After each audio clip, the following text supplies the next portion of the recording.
Bonjour, comment vas-tu? Bonjour, installe-toi confortablement devant ton écran et fais attention, car aujourd'hui, on va apprendre une nouvelle leçon, une leçon toute nécessaire. Les amis, la leçon est une leçon de grammaire. Les compléments circonstanciels. Je pense que c'est une leçon très facile à comprendre, mais il faut aussi faire attention. Les amis, partons des exemples. Le train arrive à 14 heures. C'est une phrase simple. Le sujet est le train, arrive et le verbe à 14 heures est un complément. Pour trouver ce complément dans cette phrase, quelle est la question qu'on pose? Le train arrive quand? Bravo! Et quand on pose cette question-là, donc on cherche un complément qui indique le temps, n'est-ce pas? Oui. Donc, ça serait immédiatement un cessé de temps. Sinon, on peut dire un complément circonstanciel de temps. Les amis, on va vers la deuxième phrase. Le chat se glisse sous la table. Bravo. Le sujet est le chat, se glisser le verbe. Sous la table est un complément. Ce complément-là, c'est un complément qui indique le lieu de l'action. Quelle est la question qu'on peut poser? Le chat se glisse où? Bravo, mon cher apprenant. Le chat se glisse où? On cherche un complément qui indique le lieu de l'action. Donc, c'est un cessé de lieu, un complément circonstanciel de lieu. On va vers la troisième phrase. Il travaille sans bruit. Il est un sujet, travail est le verbe, sans bruit est le complément. Et les amis, pour trouver ce complément dans la phrase, quelle est la question qu'on pose? Il travaille comment? Bravo mon cher apprenant. On pose la question, il travaille comment? Ou bien, comment il travaille? On cherche la manière dont ce travailleur, cet ouvrier-là, ou bien cet homme travaille. Il travaille sans bruit, un cessé de manière ou bien un complément circonstanciel de manière. La quatrième phrase. Léa est absente car elle est malade. Bravo. Léa est le sujet et le verbe. Absente est un adjectif qui qualifie Léa, d'accord? Car elle est malade est un complément. Ce complément-là désigne la cause de l'action. Mais quelle est la question qu'on pose pour trouver car elle est malade? Pourquoi Léa est absente? Bravo mon cher apprenant, je pense que tu as bien compris la leçon. Bravo, tu dois continuer comme ça. Léa est absente car elle est malade. Car elle est malade, pour trouver, on pose la question, pourquoi Léa est absente? C'est un cessé de cause, d'accord? Un complément circonstanciel de cause. Maintenant, on va vers la cinquième phrase. Il révise ses leçons pour réussir. Il est le sujet, révise. Et quoi? Réviser le verbe, c'est leçon. Ah bon? C'est leçon et quoi? Bravo, ces leçons est un complément d'objet direct. Il révise quoi? D'accord? On a déjà vu ça dans la leçon des compléments d'objet direct. Donc, vous devez revenir à la vidéo si vous ne l'avez pas encore vue pour la voir et comprendre les compléments d'objet. D'accord? Maintenant, on va pour réussir. Pour réussir, c'est un complément aussi, mais c'est pas un complément d'objet. C'est un complément circonstanciel. Pour trouver le complément pour réussir dans la phrase, on pose la question. Pour quel but il révise ses leçons? Bravo. Pour quel but il révise ses leçons? On peut aussi dire afin de quel but ou bien afin de quoi il révise ses leçons. Bravo. Là, on cherche le but de réviser. D'accord? On ne peut pas dire la cause, mais c'est le but de réviser. On révise pour réussir. C'est un complément circonstanciel du but. Les amis, si vous avez bien compris ces exemples, ça veut dire que vous avez bien compris la leçon.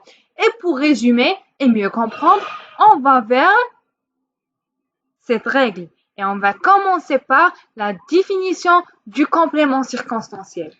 Le complément circonstanciel, on peut dire le CC, comme une abréviation, n'est pas indispensable à la phrase.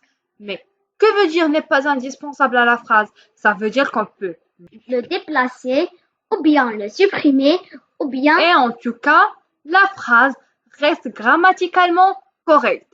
Si on supprime le complément circonstanciel ou on le déplace soit dès le début à la fin ou bien le milieu à la fin ou bien n'importe quelle place dans la phrase ne perd pas son sens et il reste grammaticalement correct. Maintenant, on va vers les types des compléments circonstanciels. Les amis, ce sont très faciles, mais il faut faire aussi attention. cesser de lieu répond à la question où. Bravo, comme on a déjà vu dans l'exemple. Le chat se glisse sous la table. D'accord? Il se glisse où? Cesser de temps répond à la question quand. Bravo, comme on a déjà vu, quand le train arrive à 14 heures. Bravo les amis. Cesser de manière répond à la question comment. Dans quelle phrase on a vu le complément circonstanciel de manière? Bravo. Comment il travaille? On a dit il travaille sans bruit.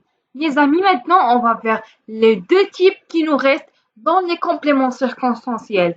Le premier, Cesser de pause répond à la question pourquoi. bravo.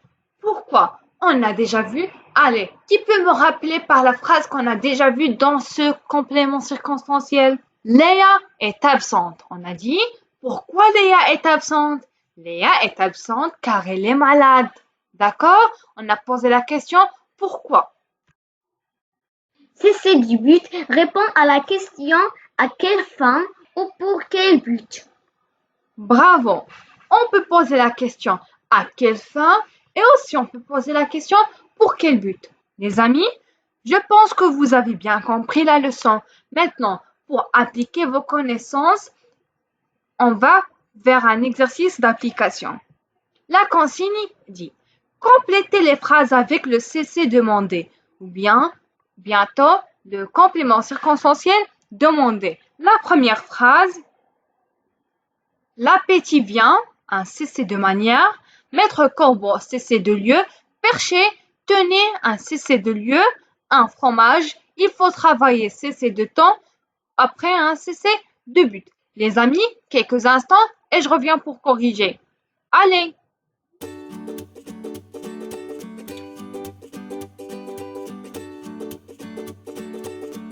Je pense que vous avez fini. Si vous n'avez pas encore fini, vous pouvez mettre la vidéo en pause et répondre à l'exercice. Maintenant, je vais corriger. L'appétit vient. Il faut avoir une manière dont l'appétit vient. Comment l'appétit vient? L'appétit vient en mangeant. Par exemple, on peut dire plein de choses, mais j'ai choisi de dire en mangeant. Maître Corbeau, voilà, là, il n'y a pas des exemples, mais car il y en a la fable qu'on a déjà vue dans une vidéo, la vidéo de le corbeau et le renard, la fable du corbeau et le renard. Allez les amis, on revient à faire la question, la deuxième phrase. Maître corbeau, un cessez de lieu, perché. On a déjà vu que maître corbeau sur un arbre perché, tenez, un cessez de lieu. Bravo encore, tenez en son bec un fromage. Maître corbeau sur un arbre perché, tenez en son bec un fromage. La troisième phrase, il faut travailler, un cessez de temps. Voilà, il faut travailler presque toujours, un cessez du but, afin de quoi? À quelle fin il faut travailler? Pour vivre. Il faut travailler toujours pour vivre. Pas toujours, mais juste comme exemple d'un cessez de temps. Bravo les amis, si vous avez bien répondu à cet exercice, ça veut dire que vous avez aussi bien compris la leçon. Si vous n'avez pas encore compris la leçon, faites attention. Les amis, on a appris plein de choses dans cette vidéo, n'est-ce pas? Si vous avez bien compris la leçon, notez-la dans les commentaires. Si vous n'avez pas bien compris, aussi notez-la dans les commentaires et dites-la moi. Dites-moi ce que vous n'avez pas compris pour mieux expliquer. Les amis, Je vous laisse pour l'instant et à bientôt!